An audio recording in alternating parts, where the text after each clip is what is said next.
이 시간 말씀을 통해서 하나님의 은혜를 충분히 충만하게 누리는 성도 여러분들 되시기를 소망합니다.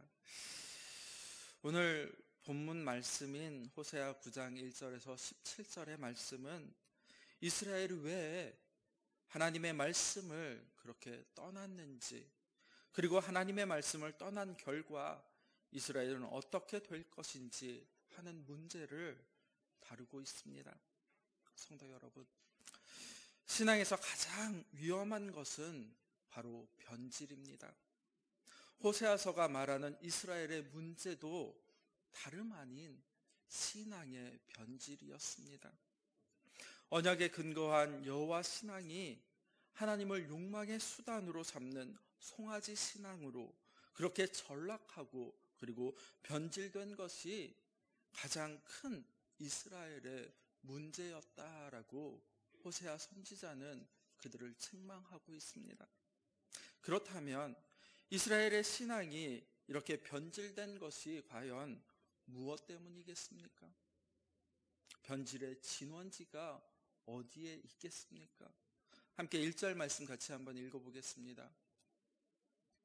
호세아서 9장 1절 말씀 함께 읽겠습니다. 이스라엘아, 너는 이방 사람처럼 기뻐 뛰놀지 말라. 내가 음행하여 내 하나님을 떠나고 각 타작 마당에서 음행의 값을 좋아하였느니라. 아멘. 1절의 말씀을 보면 타작 마당이 나옵니다. 이스라엘의 신앙이 변질되게 된 진원지가 바로 이 타작 마당이다라고 호세아 선지자는 지적을 하고 있습니다. 타작 마당이 변질의 진원지였다라고 호세아는 이스라엘 백성들에게 이야기합니다. 오늘 본문의 말씀은 초막절을 배경으로 하고 있습니다. 초막절이 어떠한 절기입니까? 초막절은 일곱째 달 15일에서 21일까지 한 주간을 지키는 그러한 절기입니다.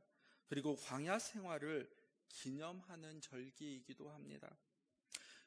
초막절의 핵심은 바로 하나님께서 이스라엘을 애굽의 노예 생활에서 구원해 주셨을 뿐만이 아니라 그들을 40년 동안 광야 생활에서 안전하게 지켜주셨음을 기념하는 데 그 핵심이 있습니다.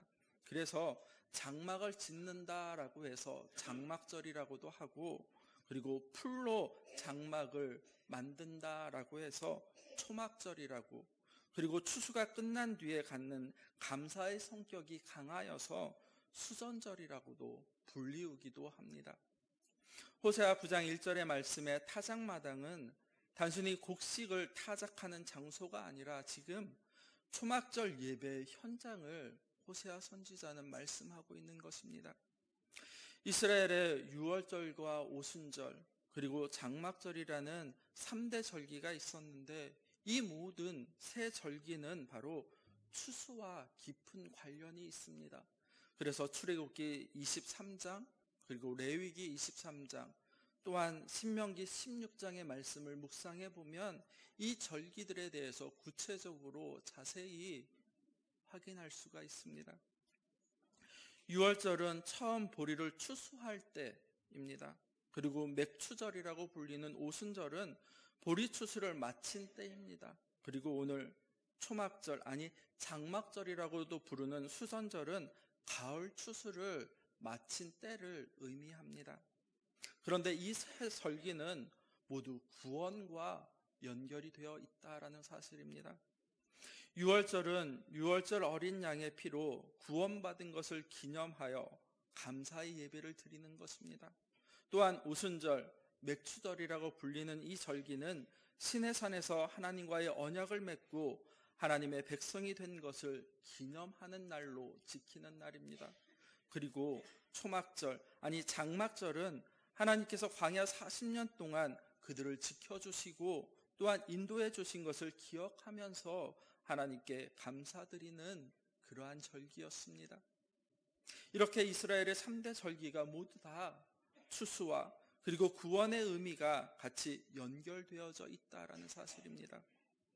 이스라엘 백성들에게 추수는 추수 그 자체보다는 농사를 하여 곡식을 거두어 드리는 이 모든 것이 바로 이스라엘을 애굽에서 구원해 내신 하나님의 그 은혜의 결과임을 그들에게 교육시키기 위한 또 다른 방편이기도 하였다라는 사실입니다. 이스라엘이 애굽에서 노예로 살 때 그들은 추수할 것이 없었습니다. 아니, 설령 추수를 한다 하더라도 그것은 자기들의 것이 아니고 바로 애굽의 왕 바로의 것이었습니다. 그런데 이스라엘이 약속의 땅인 가나안에 들어와서 지금 농사를 짓고 추수하게 되어졌습니다. 열심히 농사하여 추수한 것은 이제 자기 자신들의 것이 되어졌습니다. 성도 여러분, 이것이 무엇을 의미하는 것이겠습니까? 더 이상 이스라엘이 노예가 아니다라는 그 사실을 말씀해 주고 있는 것입니다. 땀 흘려 농사를 하고 그리고 추수하여 모든 것은 이스라엘을 애굽에서 구원해 내신 하나님의 덮어주심의 은혜 때문에 가능하게 되어졌다라는 사실입니다. 하나님께서 추수를 절기와 연결시켜서 이처럼 하나님을 예배하도록 하시는 것은 바로 추수의 은혜가 바로 하나님의 구원의 결과로 얻게 된 선물임을 이스라엘 백성들이 인정하며 그리고 그들의 삶 전체를 온전히 하나님께 드리는 헌신의 삶 그리고 섬김의 삶을 살라라고 이렇게 말씀하고 있는 것이다라는 것입니다. 그러므로 이스라엘의 타작마당은 하나님의 은혜를 감사하면서 그리고 자신의 생애를 전적으로 하나님께 드리는 예배의 현장이며 그리고 헌신의 삶이 되어져야 하는 곳이었습니다. 그런데 하나님을 예배하며 그리고 삶을 드려야 할 이 타작마당에서 지금 이스라엘 백성들이 어떤 일을 벌이고 있습니까?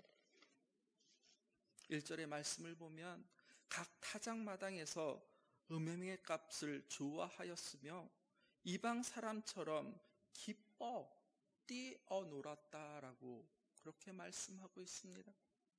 여기서 이방 사람처럼 기뻐 뛰놀았다라는 이 말씀은 하나님 여호와의 신앙을 버리고 그들이 가나안 사람과 같이 바알에게 절하며 또한 그들과 함께 음행에 빠졌다라는 그러한 뜻입니다.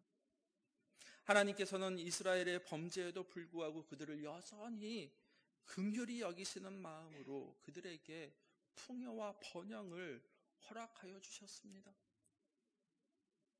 그런데 이 풍요는 오히려 이스라엘에게 독이 되어졌습니다.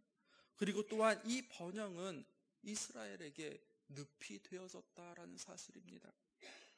이스라엘은 풍요와 번영에 빠져서 여호와 하나님께로 돌아올 그 기회를 놓쳐버렸고 이제는 한순간에 무너져버릴 그러한 위기의 순간이 다가왔다라는 것입니다. 성도 여러분, 이스라엘의 관심은 하나님이 아니라 가나안의 풍요, 가나안의 번영에 있었습니다. 타작마당에 쌓인 곡식 그리고 술틀에 쌓인 포도주를 보면서 그들은 이 풍성한 추수를 가능하도록 한 이스라엘을 구원하게 해주신 하나님을 진정으로 그들은 기억했어야 합니다. 그런데 햇빛과 비로 곡식을 자라게 하신 하나님께 대한 감사와 찬양, 아니 헌신과 고백은 그들의 삶 속에서 이제 사라져버렸고 오히려 이방 사람들처럼 비와 풍요를 준다고 하는 바알을 위해 타작마당에서 기뻐 뛰놀면서 더 많은 곡식, 더 많은 부를 위해 음행을 저지르고 또 예배라는 이름으로 지금 버젓이 자행하고 있었다라는 사실입니다. 하지만 이스라엘 백성들의 이러한 착각은 그리 오래가지 못하였습니다. 하나님을 바알처럼 그들은 섬겼습니다. 아니, 초막절 제사를 이방 사람들의 풍요 제사로 변질시켜 버렸습니다. 이스라엘의 죄를 하나님은 결코 모른 채 하지 않으신다라는 것입니다. 하나님께서는 가장 경건한 예배의 장소가 이제는 가장 더러운 그런 우상의 숭배 장소가 되어졌고 또 이런 모습을 보시면서 이스라엘의 이러한 예배와 제사를 더 이상 드리지 못하도록 근본적으로 그들을 막으실 것이다 라고 말씀하셨습니다. 말라기 1장 10절 말씀에 보면 이렇게 기록을 합니다. 만군의 여호와가 이르노라 내가 내 제단 위에 헛되이 불사르지 못하게 하기 위하여 너희 중에 성전 문을 닫을 자가 있었으면 좋겠도다. 내가 너희를 기뻐하지 아니하며 너희가 손으로 드리는 것을 받지도 아니하리라 라고 말입니다. 하나님 앞에 온전한 마음, 아니 하나님을 경외하는 마음이 없다면 차라리 하나님께서 이 성전 문을 닫아버리시겠다라고 말라기 선지자를 통하여서 말씀하시는 것을 볼 수가 있습니다. 이어서 2장에서 2절에서 6절 말씀까지는 하나님께서 이스라엘에 대한 심판의 말씀입니다. 하나님께서는 물질의 풍요와 번영을 위해서 우상을 따라가기 바빴던 이스라엘을 이제 심판하실 것이다 라고 말씀을 하십니다. 2절과 3절 말씀을 보면 이렇게 기록을 합니다. 타작마당이나 술틀이 그들을 기르지 못할 것이며 새 포도주도 떨어질 것이요 그들은 여호와의 땅에 거주하지 못하며 에브라임은 애굽으로 다시 가고 아수르에서 더러운 것을 먹을 것이니이다 라고 말입니다. 하나님께서 이렇게 말씀하시는 것입니다. 내가 그들에게 양식을 다 빼앗아 버리고 포도주도 주지 아니하고 곡식도 주지 아니하겠다라고. 이스라엘은 이방의 포로가 되어 끌려갈 것이며 그들의 땅은 이제 가시덤불이 자라고 폐허가 되어버릴 것이고 이제 이방 땅에서 더러운 음식을 먹는 그러한 신세가 되어질 것이다 라고 2절과 3절에서 말씀하고 있는 것입니다. 그렇게 해서 이스라엘이 하나님을 떠나 우상을 따라갔던 것이 얼마나 허무한 것인지, 아니 얼마나 허사인 것인지를 깨닫게 하시고 이제는 회개하고 하나님께로 돌이키게 하시겠다라고 말씀하시는 것입니다. 하나님께서 이스라엘을 애굽에서 구원해 내신 후에 곧바로 젖과 꿀이 흐르는 땅 가나안으로 인도하시지 아니하였습니다. 그들을 광야에서 40년 동안이나 방황하도록 하신 이유가 무엇이었겠습니까? 하나님께서는 이스라엘을 40년 동안이나 양식도 없고 아니 물도 없는 광야에서 살도록 하신 이유는 바로 이스라엘로 사람은 떡으로만 사는 것이 아니라 하나님의 말씀으로 사는 존재임을 그들로 하여금 깨닫게 하시기 위해 그렇게 하셨다라고 말씀하고 계십니다. 말씀을 한번 찾아보겠습니다. 신명기 8장 3절 말씀입니다. 제가 가지고 있는 성경은 구약 274페이지입니다. 신명기 8장 3절 말씀 함께 읽겠습니다. 너를 낮추시며 너를 줄이게 하시며 또 너도 알지 못하며 내 조상들도 알지 못하던 만나를 내게 먹이신 것은 사람이 떡으로만 사는 것이 아니요 여호와의 입에서 나오는 모든 말씀으로 사는 줄을 내가 알게 하려 하심이니라. 아멘. 사람이 떡으로만 사는 것이 아니라 여호와의 입에서 나오는 모든 말씀으로 사는 것임을 그들로 하여금 깨닫게 하기 위해서 광야 40년을 그렇게 생활하도록 하셨다라고 성경은 말씀을 하고 있습니다. 이스라엘의 종으로 살았던 애굽은 세상으로 비유할 수 있습니다. 그 애굽의 사고방식이 무엇이었겠습니까? 그것은 바로 사람은 떡이 있으면 된다라는 것이었습니다. 이스라엘이 광야에서 모세와 하나님을 원망하고 불평했던 이유가 무엇입니까? 출애굽 여정 속에서 이스라엘 백성들은 물이 없다라고 그리고 떡이 없다라고 아니 고기가 없다라고 늘 원망하며 불평하는 삶을 살았습니다. 그러면서 그들이 어떻게 이야기했습니까? 그래서 그들이 애굽으로 다시 돌아가자라고 이렇게 말하였던 것을 우리는 기억해 봅니다. 애굽 그곳에서 떡과 고기를 배불리 먹을 수 있었다라고 그들은 이야기합니다. 그러나 성도 여러분, 애굽에서의 삶이 어떠하였습니까? 바로 노예의 삶이었습니다. 그곳에는 자유가 없었습니다. 아니, 그곳에는 진리가 없었고 하나님을 경외하는 마음이 없었다라는 사실입니다. 그러나 그들의 죄의 종이 되어 살아도 오직 내 배만 부르면 된다라는 그러한 사고방식에 갇혀지게 되어졌습니다. 그러므로 출애굽의 역사는 바로 이러한 죄악된 삶에서의 구원이었다라고 우리는 말할 수가 있습니다. 그런데 지금 호세아 시대 이스라엘 백성들 또한 이런 세상의 사고에, 아니 세상의 가치관에 붙들려 삶을 살고 있었습니다. 그 결과 이방인과 하나도 다를 바 없는 그런 사람들이 되어졌다라는 사실입니다. 지금 이스라엘은 하나님으로 인하여 기뻐하기보다는 오히려 그들의 타작마당 그리고 술틀로 인하여서 기뻐하고 있었다라고 1절에서 말씀을 합니다. 타작마당과 술틀로 기뻐한다는 것은 바로 떡과 포도주만 있으면 얼마든지 삶을 살 수 있다라는 사실입니다. 그래서 그들은 하나님을 찾지 아니하였습니다. 아니, 그러므로 이들에 대해서 형벌을 내릴 수가,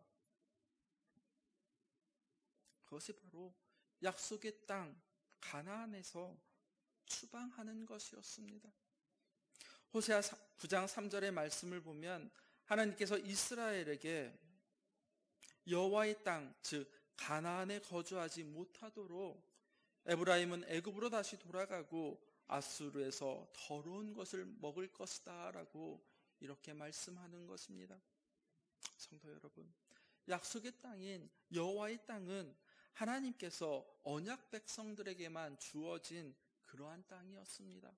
그렇기 때문에 그 땅에는 언약이 없어도 살 수 있다라고 그렇게 생각하는 사람들은 살 수 없는 땅이었습니다.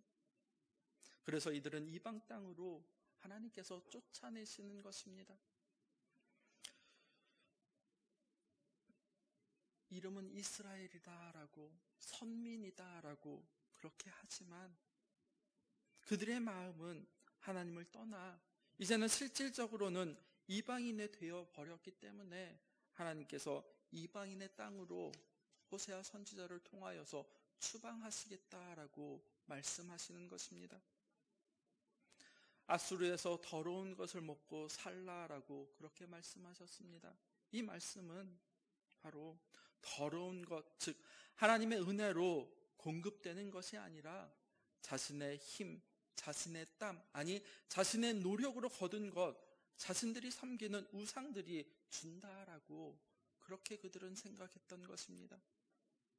계속해서 4절 상반절 말씀에 보면 호세아 선지자는 이스라엘은 여호와께서 포도주를 부어드리지 못하며 여호와께서 기뻐하시는 바도 되지 못할 것이다 라고 이렇게 말씀을 합니다. 이 말씀은 하나님께 하나님께 드리려 해도 드릴 수가 없고, 그리고 하나님께 드린다고 하더라도 하나님께서 받지 않으시겠다라는 말입니다. 아니, 부정한 것이기 때문에 하나님께서 받지 않으시겠다라고 말씀하시는 것입니다. 호세아 선지자는 그것들을 바로 초상집에서 먹는 음식과 같이 부정하다라고 4절 하반절에서 말씀하고 있습니다. 초상집의 음식은 사람이 먹는 것에는 문제가 없습니다. 하지만 그 음식을 하나님께 드릴 수가 없습니다. 아니, 그 음식을 먹는 사람도 부정해서 결코 하나님 앞에 바르게 설 수 없다라고 말하고 있는 것입니다. 호세아 선지자가 이스라엘을 초상집의 음식에 이처럼 비유하는 것은 하나님을 떠난 이방으로 쫓겨나는 것은 죽음과 같다라고 생각했기 때문입니다. 하나님 없이 살아가는 인생은 아무리 많은 것을 가졌고 그리고 많은 것을 누리고 삶을 살아간다 하더라도 죽은 것과 같은 그러한 비참한 존재일 뿐이다라는 것을 호세아 선지자는 말씀하고 있습니다. 그러므로 우리가 하나님 앞에 나아갈 수 있고, 그리고 오늘처럼 이렇게 하나님께 예배 드릴 수 있는 것이 얼마나 귀하고 복된 일인지 모르겠습니다. 오늘 내가 누리고 살아가는 모든 것은 내 능력으로, 내 지혜로, 아니 내 수고의 열매가 아니라 바로 하나님께서 우리에게 은혜를 베풀어 주셔서 얻게 된 것임을 우리는 인정할 때, 그때 비로소 우리의 삶에는 참된 기쁨과 행복, 그리고 감사함이 넘치게 되어진다라는 사실입니다. 6절 말씀 보면 이렇게 기록을 합니다.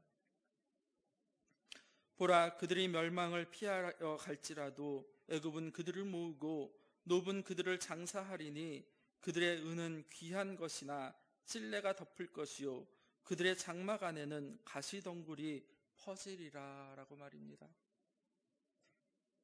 하나님의 심판을 피하여서 그들이 애굽으로 도망하는 자가 있다 할지라도 애굽은 그들의 무덤이 될 것이다 라고 6절에서 말씀하고 있는 것입니다. 애굽은 그들을 모으고 또 노브는 그들을 장사할 것입니다. 성도 여러분, 애굽이 어떤 곳이었습니까? 이스라엘이 하나님의 은혜로 구원을 받은, 아니 이스라엘 구원의 역사의 출발점이 바로 애굽이었습니다. 그런데 이제 이 애굽이 이스라엘의 종말을 맞을 그러한 현장이 되어져 버렸다라는 사실입니다. 이스라엘에 쫓겨난 여호와의 땅은 이제 폐허가 되어질 것입니다. 그들이 애써 모은 재물은 다 약탈당할 것이고, 그리고 찔레와 가시덤불이 그 땅을 덮을 것이다. 즉 황폐하게 되어질 것이다 라고 말입니다. 성도 여러분, 이스라엘 백성들이 왜 이런 비참한 종말을 맞이하게 되어졌습니까? 7절 말씀에 보면 이렇게 기록을 하고 있습니다. 함께 7절 말씀 같이 읽어보겠습니다. 호세아 9장 7절 말씀 함께 읽겠습니다. 형벌의 날이 이르렀고 보응의 날이 온 것을 이스라엘이 알지라. 선지자가 어리석었고 신에 감동하는 자가 미쳤나니 이는 내 죄악이 많고 내 원한이 큼이니라. 아멘. 하나님께서는 선지자를 이스라엘 백성의 파수꾼으로 그렇게 세우셨습니다. 선지자의 가장 기본적인 임무는 다가오는 심판을 백성들에게 경고하는 것이었습니다. 파수꾼이 망대에서 적의 동태를 살펴보다가 적이 공격하는 기미가 보이면 큰 소리로 백성들에게 경고하듯이 하나님의 심판을 경고하는 것이 바로 선지자의 직무였습니다. 그런데 이스라엘은 하나님의 심판에 대해 경고하는 이런 선지자의 경고를 못마땅하게 여겼습니다. 아니, 듣기가 싫었던 것입니다. 그래서 선지자가 가는 길목에 덫을 놓아 넘어지게 만들었다라고 8절에서 말씀을 하고 있습니다. 선지자를 하나님의 파수꾼으로 생각하는 것이 아니라 이제는 자신들이 누리고 있는 것, 아니 누리지 못하도록 그렇게 방해꾼으로 삶을 오히려 성가시게 만드는 그런 들짐승처럼 그들은 생각했다라는 것입니다. 계속해서 9절 말씀에 보면 이렇게 기록을 합니다. 그들은 기브와 시대와 같이 심히 부패한지라 여호와께서 그 악을 기억하시고 그 죄를 벌하시리라 라고 말입니다. 선지자는 그런 이스라엘의 모습을 지금 사사시대 기브와 사람들과 다를 바가 없다라고 말씀하고 있습니다. 성도 여러분, 사사시대 기브아에서 어떠한 일이 벌어졌습니까? 이 사건은 사사기 19장 그리고 20장에 기록되어져 있는 말씀입니다. 에브라임 지역에 살던 레위 사람의 아내가 기브아에서 밤새 윤간을 당하고 그리고 죽임을 당하자 남편이 죽은 아내의 시체를 토막내어서 이스라엘 12지파에 보내어 베냐민 지파와 전쟁하게 되어졌습니다. 아니, 이로 인하여서 베냐민 지파가 거의 멸절당하게 되어졌다라는 사실입니다. 이 사건은 이스라엘의 역사에서 가장 충격적인 사건이었습니다. 그런데 지금 선지자 호세아는 호세아 시대에도 이스라엘의 죄가 기브아 시대와 전혀 다를 바가 없다라고 그렇게 탄식하며 말하고 있는 것입니다. 사사기 기록자는 이스라엘의 이러한 타락이 바로 왕이 없었기 때문이었다라고 2번이나 언급하고 있습니다. 그런데 지금 이스라엘은 왕이 있음에도 불구하고 이러한 죄가 여전히 끊임없이 반복되어지고 있다는 사실입니다. 지금 하나님의 선지자는 왕이 있건 없건 하나님의 말씀에 순종하지 않는 이스라엘의 죄악을 고발하고 있습니다. 이스라엘은 자신들의 타작마당 그리고 포도주 틀을 의지할지언정 그들은 하나님께서 세우신 선지자의 말은, 아니 선지자의 이러한 외침을 듣지 않고 믿지 않겠다라고 말입니다. 10절 말씀에 보면 선지자는 하나님께서 이스라엘을 처음 만났을 때 이스라엘은 광야의 포도송이를 만난 것 같았고 무화과의 처음 익은 열매를 만난 것 같았다라고 말씀을 하고 있습니다. 광야가 어떤 곳입니까? 황무지 그 자체입니다. 그런데 그곳에 포도나무에 포도가 달린 것을 발견하였다라는 것, 이것이 얼마나 반갑고 기쁜 일이겠습니까? 또 봄에 처음 익은 무화과는 이스라엘 사람들에게 있어서는 매우 특별한 과일이었다라고 합니다. 과일을 오래 보관할 수 없는 그런 시대에 수확한 무화과를 다 먹고 나면 결국 다음 해 기다려 무화과가 열릴 때까지를 기다려야지 다른 방법이 없었다라고 합니다. 그러다가 드디어 무화과의 처음 익은 열매를 먹게 되면 얼마나 반갑고 그리고 맛이 있겠습니까? 과거 이스라엘은 하나님께 이처럼 포도나무 그리고 무화과처럼 그렇게 기쁨을 주는 그러한 존재였다라고 말을 합니다. 그런데 이스라엘은 자신을 사랑으로 돌보시고 그리고 인도하시는 하나님을 버리고 바알보올에 가서 부끄러운 우상에게 자신을 드리며 또 헌신하는 삶을 살았습니다. 바알보올은 이스라엘 백성들이 광야에서 모압 여인의 유혹을 받아서 바알에게 절하고 또 그들과 음행하고 모압 사람들이 섬기는 우상에 절하며 섬겼던 곳입니다. 이곳에서 이스라엘은 하나님의 징계를 받아서 무려 2만 4천여 명이 죽었다라고 민수기 25장은 기록을 하고 있습니다. 과거 바알보올에서 이스라엘 백성들이 징계를 받았듯이 지금 이스라엘도 징계를 받게 될 것인데 호세아 9장 11절 12절 말씀에 보면 에브라임의 영광이 새처럼 날아갈 것이다 라고 그렇게 말씀하고 있는 것입니다. 새가 나뭇가지에 앉았다가 날아가면 다시 같은 자리로 돌아오지 않는 것처럼 하나님께서 이스라엘과 함께하지 아니하심으로 이스라엘은 더 이상 그러한 영광과 번영을 누리지 못하고 이제 몰락하게 되어졌다라는 사실입니다.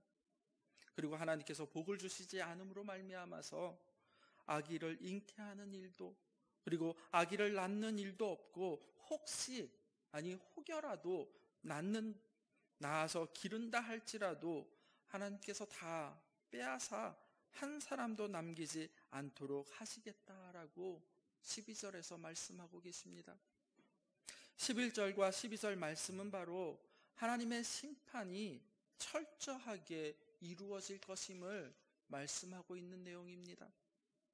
성도 여러분, 나라가 번영할 것인지 아니면 쇠할 것인지는 바로 자라나는 세대를 보면 알 수 있다라고 많은 사람들이 이야기합니다. 하나님께서는 한 나라를 발전시켜 가실 때 그 나라 안에 하나님의 영광을 위해 사는 다음 세대가 잘 세워져 가도록 그렇게 은혜를 베풀어 주신다라는 것입니다. 그런데 그 영광을 거두어 가실 때에는 바른 신앙 안에서 하나님의 영광을 위해 헌신해 가는 사람들이 점점 줄어들 뿐만이 아니라 인구 자체도 점점 줄어들게 된다라는 사실입니다. 그렇게 믿음의 세대들이 점점 줄어들게 되면 머지않아서 하나님의 영광은 완전히 사라지게 될 것입니다. 13절 말씀해 보면 에브라임은 아름한 곳에 심긴 두로와 같다라고 이렇게 말씀을 하고 있습니다. 두로는 시돈과 함께 지중해 해안 도시였습니다. 에스겔서의 말씀을 보면 온전히 아름다운 곳이었다라고 표현을 하고 있습니다. 두로는 무역의 중심지로서 아름답고 풍요로운 그런 도시였습니다. 그런데 하나님께서 그 아름다운 곳에서 그 자식들을 살인하는 자에게 끌어내시겠다라고 지금 13절 하반절에서 말씀하고 계십니다. 이 얼마나 두렵고 떨리는 내용입니까? 이 말씀은 장차 이스라엘이 심판을 받고 또 그의 자녀들이 끌려가서 죽임당할 것을 예고하고 있는 것입니다. 신명기 28장 62절 말씀에 보면 이렇게 기록을 하고 있습니다. 너희가 하늘의 별같이 많을지라도 내 하나님 여호와의 말씀을 청정하지 아니함으로 남는 자가 얼마 되지 못할 것이라 라고 말입니다. 무엇이라고 말씀합니까? 여호와 하나님의 말씀을 청정하지 아니하면 남는 자가 얼마 되지 않겠다라는 것입니다. 이스라엘이 이 신명기의 말씀처럼 지금 멸망할 것이다 라고 호세아 선지자는 외치고 있는 것입니다. 이렇게 심판을 예언한 호세아 선지자는 하나님께 간절하게 기도하였습니다. 14절 말씀에 보면 이렇게 기도합니다. 여호와여 그들에게 주소서 무엇을 주시려 하나이까 아이 베지 못한 태와 젖없는 유방을 주시옵소서라고 말입니다. 이렇게 기도한 이유가 무엇이었겠습니까? 자녀를 낳아도 포로로 끌려가 죽임을 당하게 될 것이기 때문에 그럴 바에야 차라리 태어나지 않는 것이 더 낫다라고 이야기하고 있는 것입니다. 그런 호세아 선지자의 이 간구에 대해 하나님께서 어떻게 대답하셨습니까? 함께 15절 16절 말씀 같이 읽어보겠습니다. 호세아서 9장 15절 16절 말씀 같이 읽겠습니다. 그들의 모든 악이 길갈에 있으므로 내가 거기에서 그들을 미워하였노라.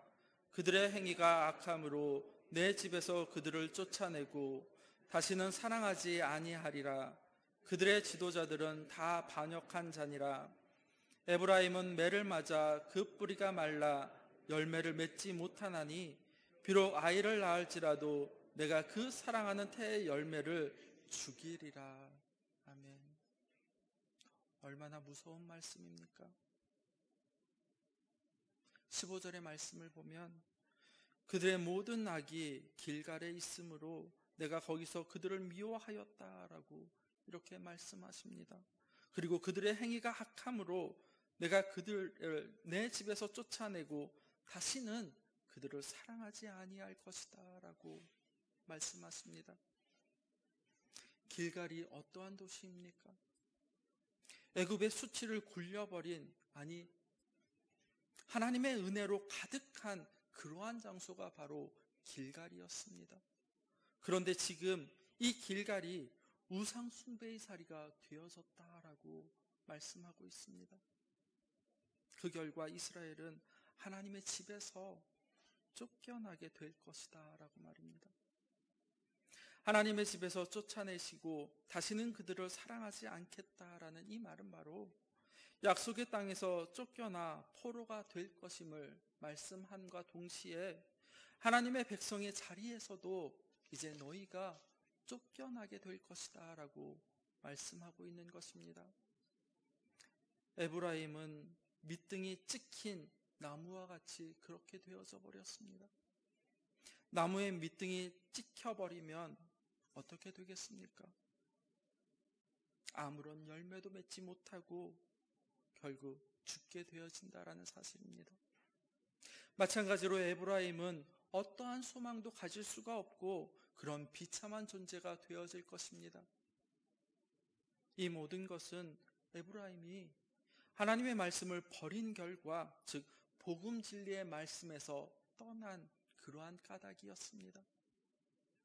형식적인 제사, 아니 습관적인 예배는 늘 하나님께 드렸습니다.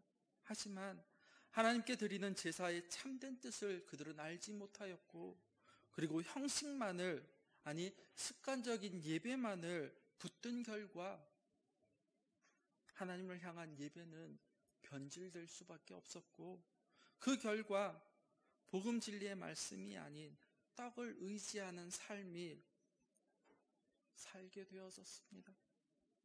결국에는 하나님의 심판을 받아 그들은 멸망하게 되어졌다라는 사실입니다.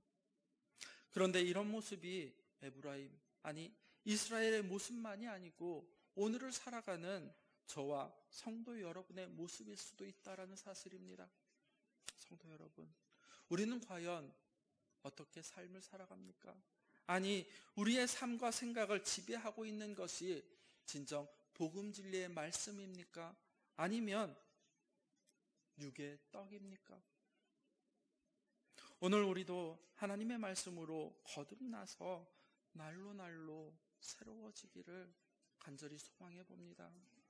날마다 복음 진리의 말씀으로 하나님의 선한 인도하심을 받고 일상의 삶을 통하여서 부르신 그곳에서 믿음과 소망을 가지고 온전히 세워지는 성도 여러분 가정 되시기를 간절히 축복합니다.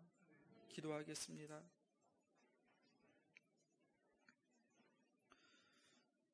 우리를 징계하시고 심판하시는 하나님 아버지, 은혜와 사랑을 감사드립니다.